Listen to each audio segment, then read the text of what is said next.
I'm Jen Pitts, and today we have Bill McKibben, an environmentalist, author, and founder of 350.org.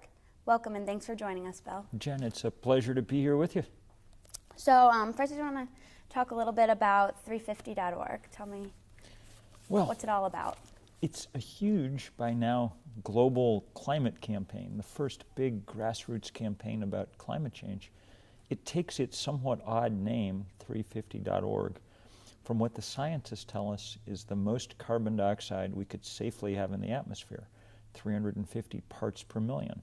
A number, sadly, we're already well past. The air outside is about 395 parts per million CO2, which explains why the Arctic is melting, why we're seeing huge droughts like the one in the Midwest, why the temperature keeps going up. Today you're talking about the most important number in the world. So what is that? That 350. We didn't even know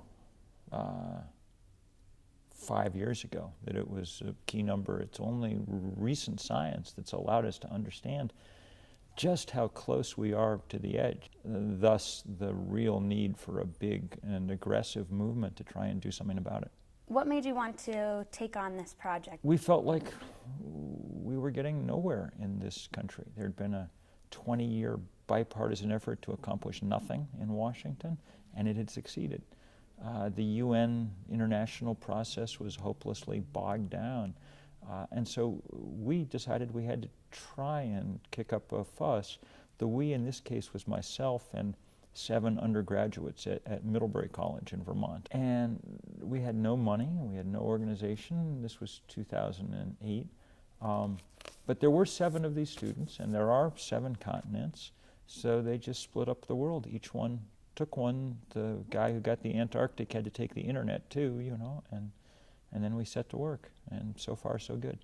Tell me a little bit about what they do at each of their continents. I guess obviously it's different. Well, by now we've sort of divided things up a little bit differently, and we've got offices now in places like Delhi and Sao Paulo and in New Zealand and in Berlin and England, and so we have a little more staff out, but much of our work in the last year has been in the U.S., where we kind of spearheaded this fight against the Keystone Pipeline out of Canada and coordinated the largest civil disobedience action in about 30 years in this country. So we're sort of figuring out all kinds of different ways to try and make this case.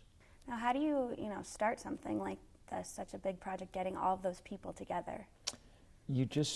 Organizing is just a matter of starting to try and find people who are interested, and then helping them find other people. And so it seems like you've, had really great accomplishments thus far. What's your...